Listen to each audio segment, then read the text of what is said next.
রান্নাঘর থেকে রাস্তাঘাট 2 সপ্তাহ কাটেনি গ্যাসের সংকট।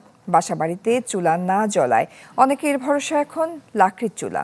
আর ফিলিং স্টেশনে ঘন্টার পর ঘন্টা অপেক্ষা করেও মিলছে না পর্যাপ্ত গ্যাস, যার প্রভাব পড়ছে আয় রোজগারে।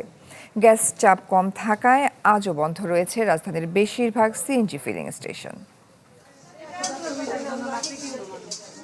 লাইনের গ্যাস সংযোগ থাকার পরেও জ্বলছে লাকড়ির চুলা।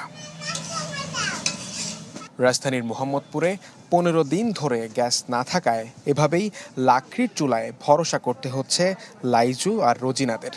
জীবিকার তাগিদে ঢাকায় এসেও তাদের জীবন চলছে এমন বিষণ্ণ বাস্তবতায়। এক পাতিলে রান্না করে সংসারে সবাই ভাগ করে একসাথে খায়, কোনো বেলায় না খায়ও থাকতে হয়।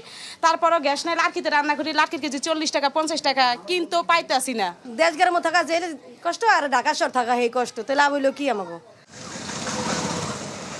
গ্যাস সংকটে যখন ঘরে এমন নাজেহাল অবস্থা, তখন সড়কে ঘন্টার পর ঘন্টা অপেক্ষা এই সিএনজি চালকদের।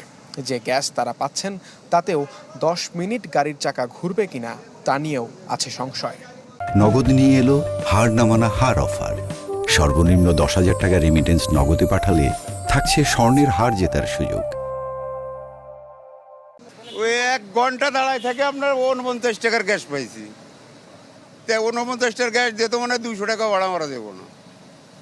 তাহলে আমরা মালিক জমা দিমু করতে আর করমু করতে। কোনো জায়গায় গ্যাস পাইতেছে না, মানে এটা সরকার তো বলতেছে গ্যাসের কোনো সংকট নাই, কিন্তু আমরা তো কোনো গ্যাস পাইতেছি না পাম্পে এসে। দামও বাড়া না, গ্যাসও দেয় না, এর মানে এটা সিন্ডিকেট চলতে আছে। যেমন তেলে করছে এমন গ্যাসও করতে আছে। এই সমস্যাটাই হলে আসল। সকাল থেকেই রাজধানীর বেশিরভাগ সিএনজি স্টেশনে মিলছে না কাঙ্ক্ষিত গ্যাস।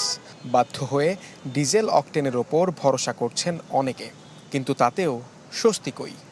আজকেও তো টেলিভিশনে দিতেছে, এখনো রিপেয়ার হয়নি। মানুষের সবার তো ভোগান্তি, গাড়িওয়ালাদেরও ভোগান্তি, ডোমেস্টিকে যারা বাড়িঘরে আছে অনেক বাড়িতে রান্নাবান্নি হচ্ছে না। 11টা-12টার দিকে সিরিয়াল দিলে 3টা-4টা বাজে আমরা তেল পাই। বাসায় যাই, বাসায় যাই আবার ওই সকাল সকাল আবার ডিউটি করি।